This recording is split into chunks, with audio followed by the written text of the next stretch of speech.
So right now you see 4 movies on the screen, and if you're a horror movie fan, you've probably seen them all. If you haven't seen them, I can tell you right now they aren't that good.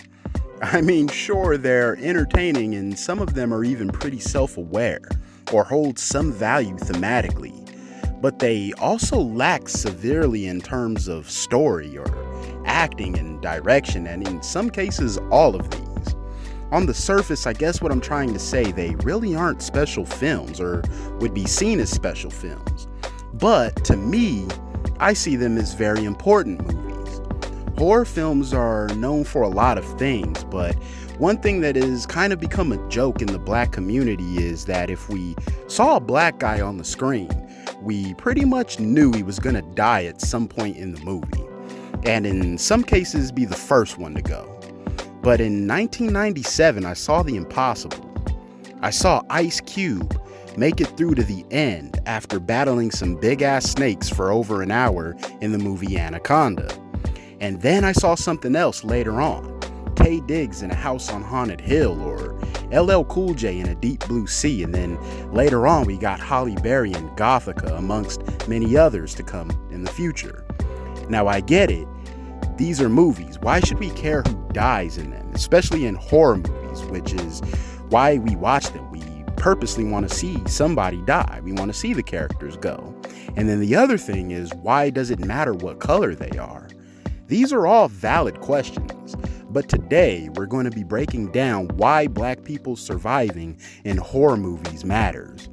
But really quickly, if you guys do like what I do here, please hit that subscribe button below. It really means a lot to me, but other than that, it allows me to keep doing my thing here for you guys. Thanks to you as always. Now, let's get back to the video.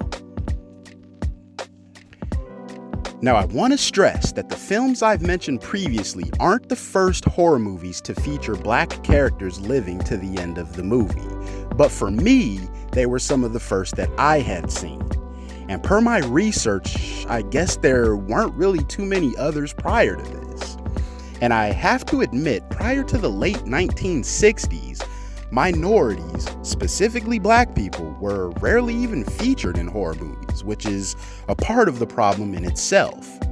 By the time black individuals started showing up in horror films, their characters would almost certainly be killed. Now, I'm not saying they would always be the first to be killed, as that theory has been proven to be untrue, but they would still nonetheless die. The problem isn't necessarily that the black characters die, but I guess why they die. And perhaps the main reason I can think of is because they have historically never been the leads in the horror films that we watch. Black characters in horror movies have historically been reduced to side or secondary characters. Often a character that promotes some type of stereotype or who is of no real substance at all. A character, I guess what I'm trying to say, not worth rooting for because they are underdeveloped and force the audience to hardly even care about them. And even if they are semi-developed characters, they are used as plot devices and are still more than likely marked for death. There could be many reasons for a lack of black leads in horror movies and in movies in general, but I think we have to look at who most movies are written by in Hollywood. Spoiler alert, white dudes. Could it be that they just didn't know how to write black characters or give them dialogue? Or is it that historically America wasn't ready for a black man to be the savior in a blockbuster horror film? So producers, directors, and all the parties involved simply decided not to give them prominent roles. It's a combination of all of these things and then some. I think I often ask myself, what if Hitchcock worked with black actors? Those are my favorite movies that have never been made. So that's kind of what I'm here to do. Which is why George A. Romero's 1968 classic, The Night of the Living Dead, is such an important film, because it was the first time a black man had been casted as a lead or hero in a horror film. This was huge, and for as much of a landmark that this was, it was still met with some controversy. Shocker, I know. Despite this, the film still managed to be well received. And Dwayne Jones, who played the lead character Ben, was praised for his performance, One critic even wrote a nice and completely inoffensive review in 1969 stating, and I quote here, "The film was uncompromising, and those trapped in the farmhouse were led by Ben, an organized and resourceful Negro." This is a pretty wild compliment, I guess, but what's more important is to note that the taste of shock or surprise that a black man could be resourceful or organized is pretty apparent by this critic.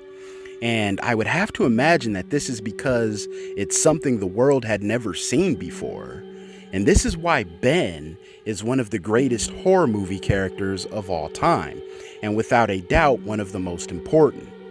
And with him being the lead, you guessed it, he triumphantly makes it to the end of the movie, a hero. But in a movie that, in my opinion, directly mirrors the assassinations of MLK, Malcolm X, and others, our hero Ben is promptly killed by the police at the very end of the film for being seen as a threat. Now, I give props to Romero for this masterclass of an ending, simply because it could be seen as a metaphor for how black heroes are oftentimes in real life unjustly murdered. But it still sucked to know that even when the black guy does make it to the end of the film and is the last one standing, he still had to die. And I know what some of you are thinking. White people die in horror movies all the time. And while this is true, there is still usually at least one white person still standing, while there are no black people left to tell their story.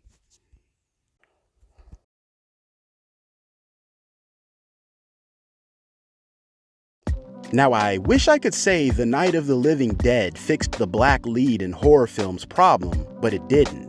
Similar to many of the civil rights bills passed around the same time of the film's release, these events only put band-aids on a much larger societal issue.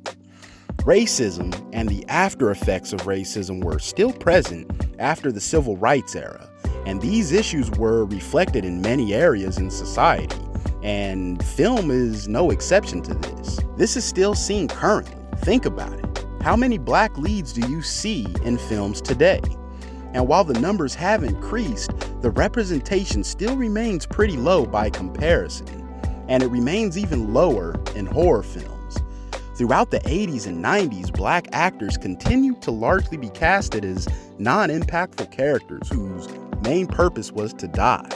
But things were changing. We began to see films like The People Under the Stairs or The Thing, which featured black leads or prominent black characters. And following the cycle of being an important character, we began to see black survival all the way through to the last frame of the film. Funny how that works, huh? And this brings me back to the 4 movies I mentioned in my intro to this video. These movies all featured prominent black characters who lived in horror films, and are all extensions of the black characters who survived or made it to the end before them, and can be seen as the catalysts for the black characters who would go on to survive after them. And this is important because it helped signal an important shift in horror movies. Not only did their survival give black audiences something to rejoice in, but more importantly, it showed that black actors could be just as capable of leading in horror movies as their white counterparts. This gave future film creators and writers the ability to begin telling stories from the black perspective, specifically because we began to see this surge of horror films that featured black leads, with many of which surviving till the end of the movie. And many of these films have even gone on to be produced and directed by black individuals. For example, Get Out was one of the best and most successful films of the past decade, launching director Jordan Peele into that category of, I'll watch whatever this dude puts out. Not only is it a great film with tons of social relevance, it features a black lead in Daniel Kaluuya, who has since gone on to receive 2 Oscar nominations and 1 Oscar win. I say all of this to point out that without films like A Night of the Living Dead showcasing black leads in horror movies, maybe we don't even get a Get Out.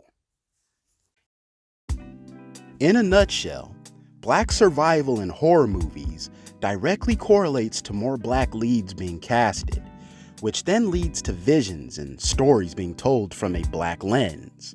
The more work black people can get in the film industry, the better, I say.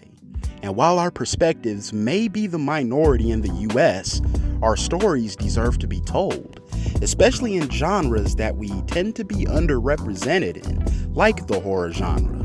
And this sort of black horror renaissance we're in currently provides hope. Hope that Hollywood is changing and giving more black talent a chance. I can't wait to see more black horror writers, not just because I'm black myself, but because I think we can tell stories from a perspective unique only to our own experiences in this world.